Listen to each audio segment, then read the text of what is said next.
نحمده و نصلی علی رسولہ الکریم اما بعد فاعوذ باللہ من الشیطان الرجیم بسم اللہ الرحمن الرحیم۔ دعوت توحید کا آغاز اور اہل مکہ کے رقیق حملے۔ اللہ کے رسول صلی اللہ علیہ وآلہ وسلم نے ایک رب کی پرستش اور توحید کی جو دعوت لوگوں کے سامنے رکھی وہ اہل مکہ کے لیے نئی تھی۔ گزشتہ 40 سالہ زندگی میں آپ نے کبھی بتوں کے خلاف بات نہیں کی تھی۔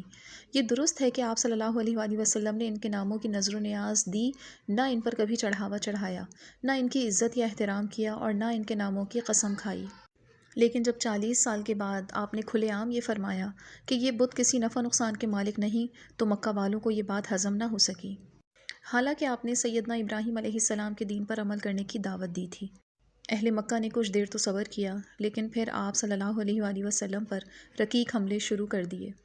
رسول اللہ کا مذاق اڑانا شروع کر دیا، کہنے لگے ان کی بات کیا سنو گے، یہ تو جادوگر ہے۔ کسی نے کہا یہ تو معاذ اللہ دیوانہ ہے، کوئی پاگل کہہ رہا ہے، کوئی شاعر ہونے کا الزام دے رہا ہے۔ گھر کے راستے میں کانٹے بچھانا، بازاروں، گلیوں اور گزرگاہوں میں بے ہودگی کا مظاہرہ کرنا، آپ صلی اللہ علیہ وآلہ وسلم کے ساتھیوں کو مارنا پیٹنا، ان پر ظلم و تشدد کرنا ان کا روزمرہ کا معمول بن گیا تھا۔ سامعین ذرا غور فرمائیں، اگر کسی معزز خاتون کے شوہر کو پاگل یا دیوانہ کہا جائے تو اس پر کیا گزرے گی؟ لیکن ہوا یہ کہ جب سارے مکہ والے آپ صلی اللہ علیہ وآلہ وسلم کی تکذیب کر رہے تھے، تب اکیلی سیدہ خدیجہ رضی اللہ تعالیٰ عنہ آپ کی تصدیق فرما رہی تھیں۔ جب رسول اللہ زخم کھا کر اس حال میں گھر تشریف لاتے کہ جسم پتھروں سے لہو لہان ہو چکا ہوتا اور پاؤں زخمی ہو چکے ہوتے، تو سیدہ خدیجہ رضی اللہ تعالیٰ عنہ آپ کے زخموں پر مرہم رکھتیں اور آپ کو تسلی دیتیں۔ وہ آپ کے قدموں میں بیٹھ جاتیں، اپنے آقا کے چہرے سے گرد و غبار صاف کرتیں، اپنا دوپٹہ پھاڑ کر آپ کے زخموں پر رکھتیں، مبارک زخمی قدموں کو پانی سے دھوتیں اور کہتیں کلا واللہ ما یخزیک اللہ ابدا۔ میرے آقا، میرا رب آپ کے ساتھ ہے، جس کے ساتھ اللہ ہوتا ہے دنیا کی کوئی طاقت اسے پسپا نہیں کر سکتی۔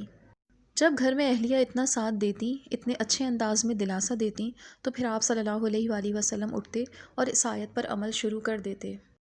فَاصْدَعْ بِمَا تُؤْمَرُ وَأَعْرِضْ عَنِ الْمُشْرِكِينَ۔ آپ کو جو حکم ملا ہے اس کو کھول کر بیان کر دیجئے اور مشرکین سے رخ پھیر لیں۔ آپ صلی اللہ علیہ وآلہ وسلم مکہ کے بازاروں میں جا کر توحید کا پرچم بلند کرتے، آپ پر تشدد ہوتا تو گھر تشریف لاتے۔ ایک مرتبہ تو آپ صلی اللہ علیہ وآلہ وسلم کے ساتھ بے حد و حساب بے ادبی اور بے مروتی کی گئی۔ آپ بیت اللہ میں نوافل ادا کر رہے تھے، ابو جہل اور اس کے کچھ رفقا بیٹھے ہوئے تھے۔ اتنے میں ابو جہل نے کہا، کون ہے جو فلاں کے اونٹ کی اوجڑی لائے اور جب محمد سجدے میں جائیں تو ان کی پیٹھ پر ڈال دے۔ یہ سن کر اس قوم کا بدبخت ترین شخص اٹھا، جس کا نام عقبہ بن ابی معیط تھا، اور اوجڑی لا کر انتظار کرنے لگا۔ جب آپ صلی اللہ علیہ وآلہ وسلم سجدے میں گئے تو اسے آپ کی پیٹھ پر رکھ دیا۔ کسی نے جا کر آپ صلی اللہ علیہ وآلہ وسلم کے گھر اطلاع کر دی تو سیدہ فاطمہ رضی اللہ تعالیٰ عنہ دوڑتی ہوئی آئیں اور آپ کی پیٹھ سے اوجڑی ہٹائی۔ اس وقت سیدہ فاطمہ رضی اللہ تعالیٰ عنہ بہت چھوٹی تھیں، ان کی عمر محض 4 یا 5 برس تھی۔ دعوت توحید جیسے جیسے پھیلتی گئی، قریش کی جھنجھلاہٹ میں اضافہ ہوتا گیا۔ ابو لہب کا گھر سیدہ خدیجہ کے گھر کے ساتھ ہی تھا۔ وہ اور اس کی بیوی ام جمیل نبی صلی اللہ علیہ وآلہ وسلم کی عداوت اور دشمنی میں حد سے بڑھے ہوئے تھے۔ ایک بڑے اور مشہور باپ کی بیٹی ہونے کے باوجود وہ جنگل میں جاتی، وہاں سے کانٹے چنتی اور انہیں اللہ کے رسول صلی اللہ علیہ وآلہ وسلم کی راہ میں بچھا دیتی۔ ابو لہب بھی کسی سے کم نہ تھا، وہ دروازے پر گندگی ڈال دیتا۔ سیدہ خدیجہ رضی اللہ تعالیٰ عنہ اور ان کی بیٹیاں اور گھر کے خادم مل کر اس گندگی کو اٹھاتے اور سید ولید آدم صلی اللہ علیہ وآلہ وسلم صرف اتنا کہتے، اے بنو عبد المطلب، یہ کیسی ہمسائیگی ہے؟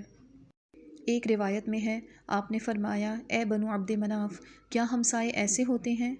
سبحانک اللہم و بحمدک، اشہد ان لا الہ الا انت، استغفرک و اتوب الیک۔